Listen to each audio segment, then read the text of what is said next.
Passport क्यों नहीं जब्त किया आपने? इन डकैतों का पासपोर्ट क्यों नहीं जब्त किया आपने? ये वीडियो को पूरा देखिए। क्या आप इस बात से सहमत हो? और अगर सहमत हो तो लाइक, कमेंट, शेयर करके इस वीडियो को पूरे देश की जनता तक पहुंचा दो, ताकि पूरी देश की जनता इस सच्चाई से वाकिफ हो। संजय सिंह के तो पासपोर्ट आपने जब्त किए हैं, एक एक सांसद के पासपोर्ट आपने जब्त किए हैं। इन डकैतों के पासपोर्ट क्यों नहीं जब्त किया आपने? इन डकैतों का पासपोर्ट क्यों नहीं जब्त किया आपने? तो आप तो कह रहे थे हमारी 56 छुरी वाली सरकार है, हम एक एक आदमी से डंडा मार मार के वसूली करेंगे।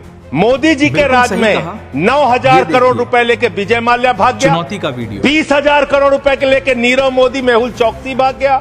6,000 करोड़ रुपए लेके नितिन संदेशरा भाग गया। 2,500 करोड़ रुपए लेके ललित मोदी भाग गया।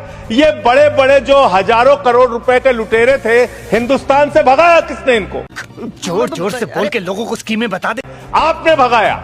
आप पैसा ले लेके इन लोगों का बड़ा बड़ा कर्जा माफ करवा रहे हो। आपने एक ही खाली कंपनी का नाम लूंगा, 1500 करोड़ रुपए का चंदा भारतीय जनता पार्टी को टाटा से इलेक्टोरल बॉन्ड और बाकी चीजों के नाम पे आपको मिले हैं। दे दो पैसा दे दो।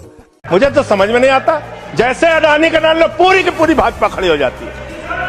440 बार तक करंट लग जाता है। यही विषय है कि देश को बर्बाद किया है तुमने, कर्जा दे दे के अपने दोस्तों को भगाया है। इसलिए आपको देश की अर्थव्यवस्था को ठीक करने का आपकी मंशा नहीं है कि आपने करीब करीब 70% कर्जा 5,44,000 करोड़ में से मात्र 1,60,000 करोड़ रुपए आपने कर्जा वसूला और बाकी सब का सब आपने माफ कर दिया। ये तो बड़ी अच्छी स्कीम है आपकी, बहुत अच्छी स्कीम है। यही स्कीम आप किसानों के लिए लाइए, यही स्कीम आप मजदूरों के लिए लाइए, रेहड़ी पटरी वालों के लिए लाइए, छात्रों के लिए लाइए, छोटे दुकानदारों के लिए लाइए और कहिए कि अगर 1 लाख रुपए किसी किसान का बाकी रहेगा, 30,000 रुपए दे दे, उसका बाकी कर्जा माफ। कहिए कि अगर 1 करोड़ रुपए किसी दुकानदार का, छोटे व्यापारी का माफ रहेगा, बकाया रहेगा, उससे 30 लाख रुपए लेके 70 लाख रुपए माफ।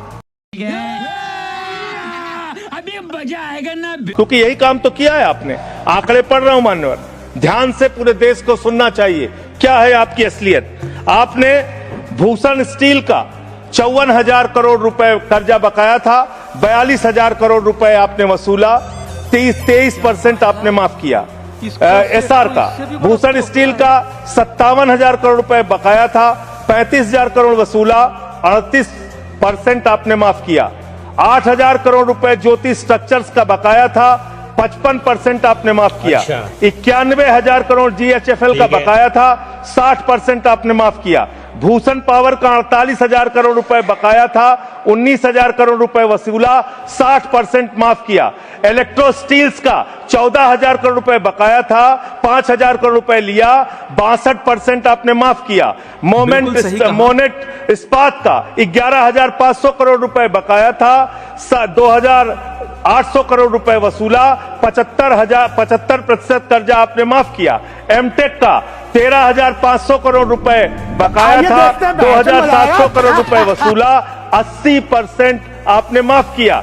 आलोक इंडस्ट्रीज का 30,000 करोड़ रुपए बकाया था, 5,000 करोड़ रुपए वसूला, 83% आपने माफ किया। लैंको इंफ्रा का 47,000 करोड़ रुपए बकाया था, 5,300 करोड़ रुपए आपने वसूला, 88% कर्जा आपने माफ किया। वीडियोकॉन का 46,000 करोड़ रुपए बकाया था, 2,900 करोड़ रुपए वसूला, 94% कर्जा आपने माफ किया। एबीसी शिपयार्ड का 22,000 करोड़ रुपए बकाया था, 12,000 करोड़ रुपए वसूला, 95% आपने माफ किया। आपने श्रीवास्तव इंडस्ट्रीज का 4,800 करोड़ रुपए बकाया था, 320 करोड़ रुपए आपने वसूला, 95% कर्जा आपने माफ किया। मान्यवर, अभी हमारे मित्र पूछ रहे थे हेयर कट क्या है, हेयर कट क्या है, हेयर कट क्या है। हेयर कट का तो मतलब था मामूली सी छूट देनी है, ज्यादा वसूलना है। आपने तो पूरा गर्दन कट कर दिया, पूरा गर्दन कट, यानी कि बड़ा हिस्सा कर्जे का माफ कर दिया और मामूली हिस्सा कर्जे का आपने वसूला। और अगर मैं आपसे ये कहूं कि इसमें आपने रिश्वतखोरी की, भ्रष्टाचार किया, चंदा लेके धंधा दिया, रिश्वत ले लेके इन लोगों का बड़ा बड़ा कर्जा आप माफ करवा रहे हो। आपका ध्यान देश की अर्थव्यवस्था ठीक करने में नहीं है, पूंजीपतियों को खाली हर तरह से फायदा पहुंचाने में है। एक गाना था मान्यवर, तू जहां जहां चलेगा मेरा साया साथ होगा। मोदी जी की हालत यही है। मोदी जी गाना बनाए हैं, मैं जहां जहां चलूंगा अडानी का ठेका साथ होगा। बांग्लादेश की यात्रा किया 2015 में, अडानी को ठेका मिल गया। श्रीलंका की यात्रा की 2021 में, अडानी को वहां ठेका मिल गया। तंजानिया की यात्रा की 2023 में, अडानी को वहां ठेका मिल गया। केन्या की यात्रा की 2023 में, अडानी को वहां ठेका मिल गया। नेपाल की यात्रा की 2023 में, अडानी को वहां ठेका मिल गया। मलेशिया में 2017 में यात्रा की, अडानी को वहां ठेका मिल गया।